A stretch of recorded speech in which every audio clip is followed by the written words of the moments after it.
Rule 7, learn about culture. Now, the root word in culture is cult. And what we can think of as the cult-like nature in any culture is the traditions that are out of sync with present-day reality. There's an old story, I think Wayne Dyer used to tell it, about the baking dish. And the fiance came over and had the first Thanksgiving with his fiance, and she was cooking ham, and she cut off the two ends of the ham and put them in the fridge, and then cooked the rest. And he asked, why did you cut off those bits of the ham? And she said, well, because my mother did it. And later he got to meet the mother, and he said, well, why did you cut off the ends of the ham? And she said, because my mother did it. And later on, when he met the grandmother, he said, why is everyone in your family cutting off the ends of the ham? Why did you do that? She said, my baking dish was too small. And this is when science becomes dogma, when the cult-like nature of a culture supersedes the most intelligent response of the day. This is the kind of dynamic where, for example, gasoline engines have an association with very loud sounds and power. So you have power is good because it allows you to get to where you're going fast, and then sound gets mixed in there. That's a powerful sound. Now, the sound of a loud engine is quite obnoxious. But if you associate it with a powerful engine, then it kind of gets grandfathered in as a good thing. So now you put on a loud sound and it's like, wow, what a powerful engine.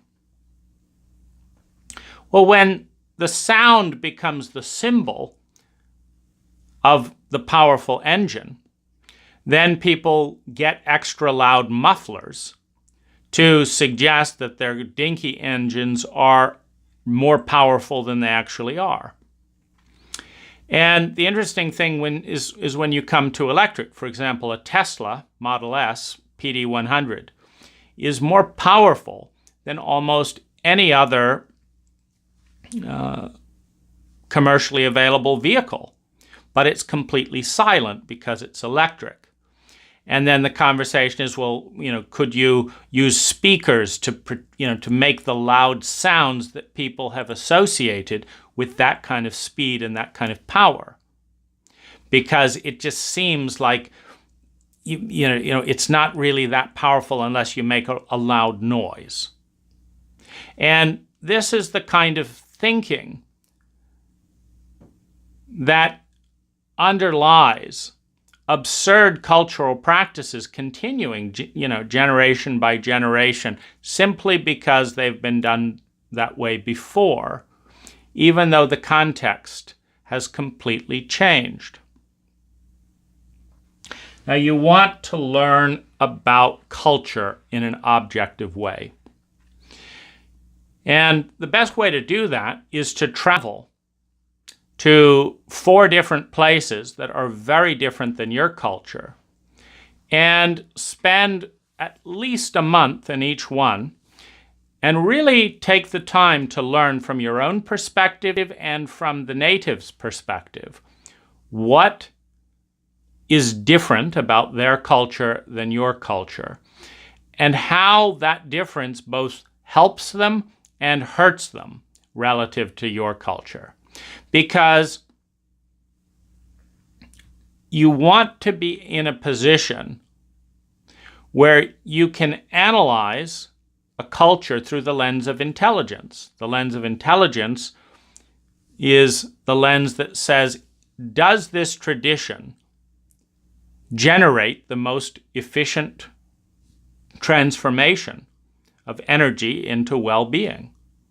Or does this tradition take an enormous amount of money, time, and energy, and natural resources, and make people miserable? You look at things like the Thanksgiving tradition, and there are so many jokes about the horror of going back to the family and having the traditional Thanksgiving dinner. Now, this may not be a horrible thing in your family, but for the families in which half the people there dread it and have traumas going there and can't wait to get away and talk about it as this big ordeal, the obvious question is, why spend all that energy preparing for something that makes you absolutely miserable, and often traveling further to go to that event than to do many other important things like a seminar that might benefit your future? Why do all that? And so part of intelligence is to be able to do the root code analysis of your cult. And what you want to be able to do is understand how to play your role well within your cult. Understand how you can play your role in other cults. But also understand what optimum design might look like. What might it look like? What might it look like to have a completely different relationship with other human beings, with things, with living, with sleeping? One of the things I'm most interested in is, this project I've created called 10xliving.org. And what I'm analyzing and questioning is, what is the least amount of energy per person that could be spent to create a 10 times more rich and nourishing life than the average American has? What's the least amount of energy? Could we, in fact, cut the current energy expenditure in half while adding 500 to 1,000% higher quality of life? And that's an analysis of the different ways to spend time and energy to achieve that goal. A cult or a culture is like water for a fish. You don't analyze it. You are a part of it. The journey, this can be a journey with a safe and therapeutic use of psychedelics. This can be a journey to another country. For example, Thailand is a great antidote to the United States because they think and do things so differently in a number of areas. And they're an older culture, which is also different. Thailand is 4,000 years old. America is 400 years old. Relationships come to the forefront in older cultures because relationships are more important than things. Younger cultures don't tend to realize that. But the data supports better relationships and daily habits affects your happiness more than whether or not you've got the latest iPad generation. So you want to learn about culture and intelligent design. You want to be able to understand how and why your culture came to be. And you want to develop the ability to design a culture from scratch, where you'd have your own architecture, your own ways of eating and preparing food, your own ways of storing and sharing energy, your own sense of currency, your own sense of values, your own sense of a daily routine, your own sense of media consumption. You want to be able to get a sense of this, and you want to do it at a small level.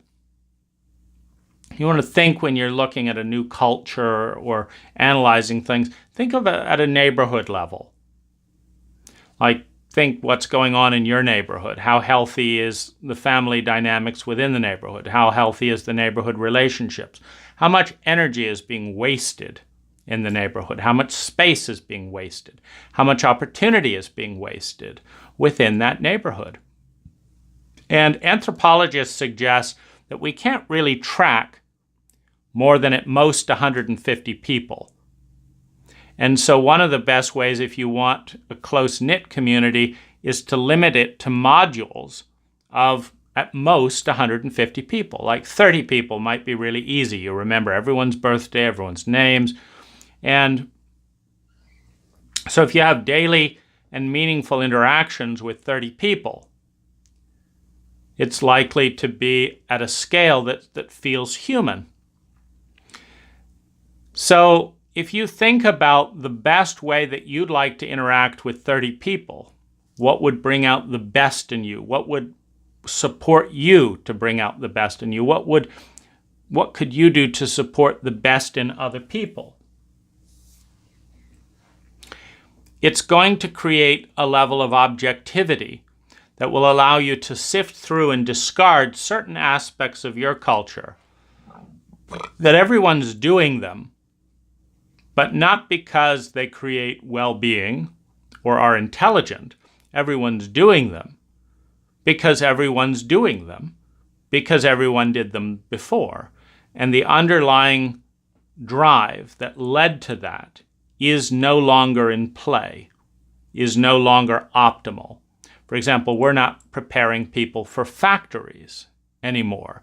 So our rote learning, the way we teach, with one teacher to 30 students and memorization and stuff, is not as optimal for the world we're actually inviting our children to enter.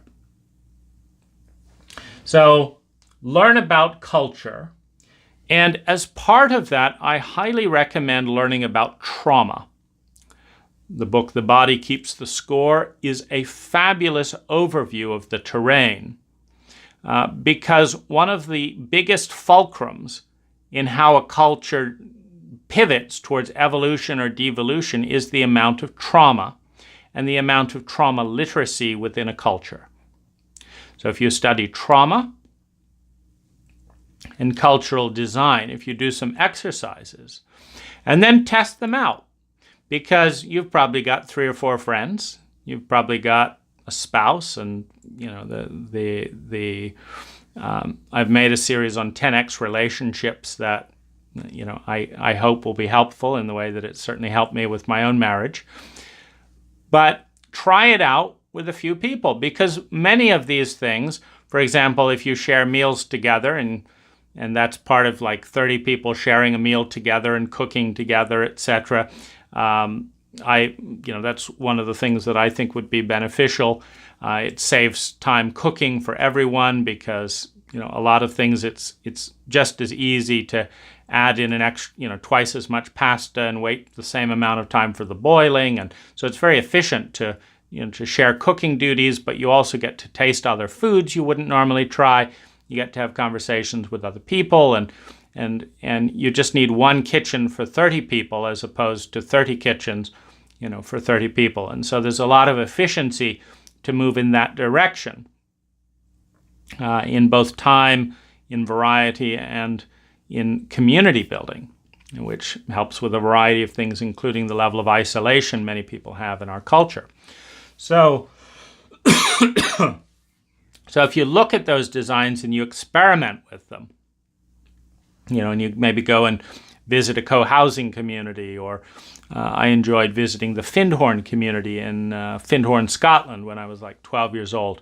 Saw a number of things that were just outside of my frame of reference that were very satisfying. I really enjoyed that.